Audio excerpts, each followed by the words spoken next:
Oke, halo semuanya. Bagaimana kabarnya? Semoga semuanya dalam keadaan baik-baik saja ya. Hari ini kita akan membahas mengenai alat-alat kesehatan. Saya akan membahas beberapa alat-alat kesehatan. Yang pertama itu ada pasien monitor. Pasien monitor ini alat kesehatan yang digunakan untuk memonitor keadaan fisiologis pasien secara real time. Dia akan memonitor keadaan pasien pada saat itu juga secara terus-menerus sampai alatnya digantikan. Untuk pasien monitor ada beberapa parameter atau ini organ-organ vital yang dimonitor oleh pasien monitor. Yang pertama itu jantung, peredaran darah, pernapasan, saraf, gula darah, serta suhu tubuh. Dan untuk pasien monitor ini terdapat beberapa jenis, yaitu yang pertama vital sign, itu dia terdapat 4 parameter, itu ada EKG, respirasi, tekanan darah, kadar oksigen dalam tubuh atau SpO2. Terus jenis yang kedua itu ada yang 5 parameter, itu dia memonitor 5 parameter yaitu EKG, respirasi, tekanan darah, kadar oksigen dalam darah atau SpO2 dengan temperatur atau suhu tubuh. Terus yang jenis yang ketiga itu 7 parameter, yaitu terdapat 7 parameter yang dimonitor, yaitu EKG, respirasi, tekanan darah, kadar oksigen dalam darah atau SpO2, temperatur atau suhu tubuh di sama IBP atau tekanan darah dari pembuluh darah, terus AT-CO2 atau pengukuran kadar CO2 dalam sistem pernapasan. Untuk perawatan rutinnya itu bisa dilakukan dengan pengecekan kabel pada pasien monitor, terus pengecekan elektrodanya, terus pembersihan alat dengan kain basah dengan sedikit alkohol. Serta buat pasien monitor yang menggunakan baterai, jangan lupa mengecek baterainya apabila sudah habis diisi ulang.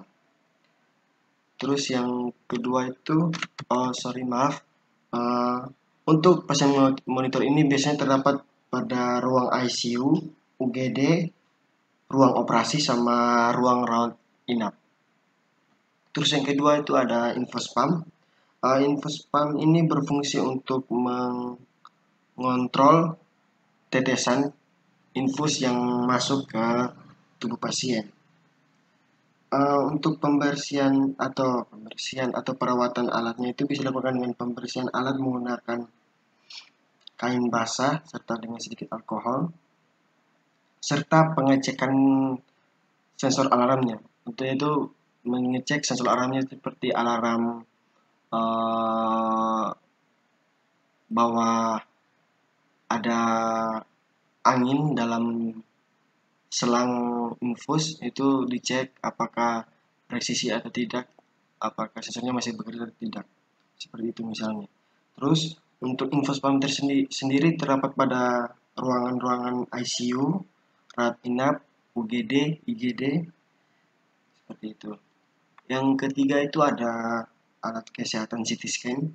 Alat ini menggunakan komputer dan sinar X untuk memeriksa keadaan tubuh.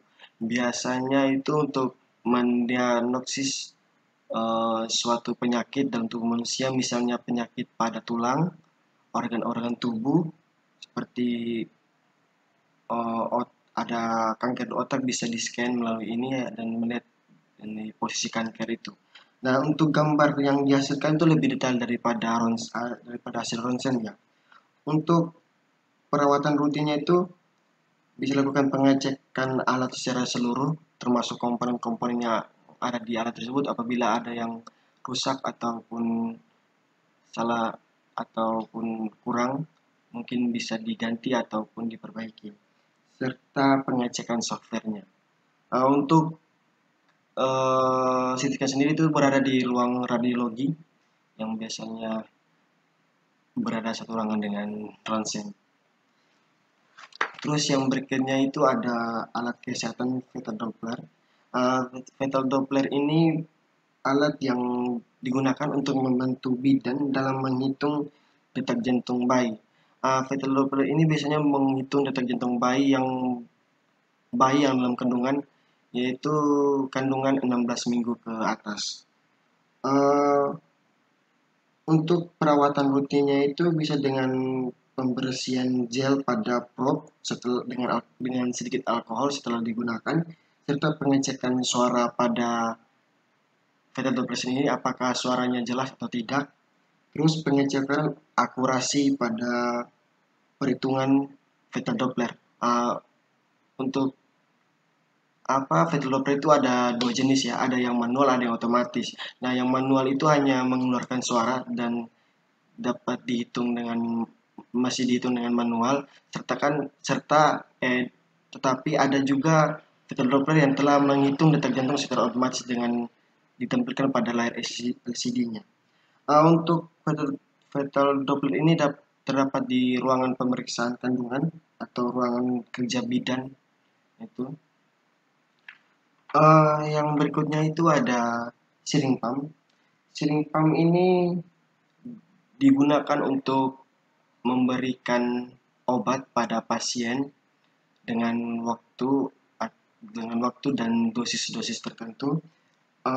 Alat ini memberikan obat dengan dosis yang akurat, tepat waktu dengan sesuai dengan kebutuhan pasien, tanpa harus berkali-kali disuntik. Gitu. Maksudnya sudah disuntik sekali, terus cabut, terus nanti disuntik lagi. Jadi ini bisa diatur waktunya kapan obatnya akan menyuntikkan pada waktu-waktu tertentu dan dosisnya berapa bisa diatur di sini.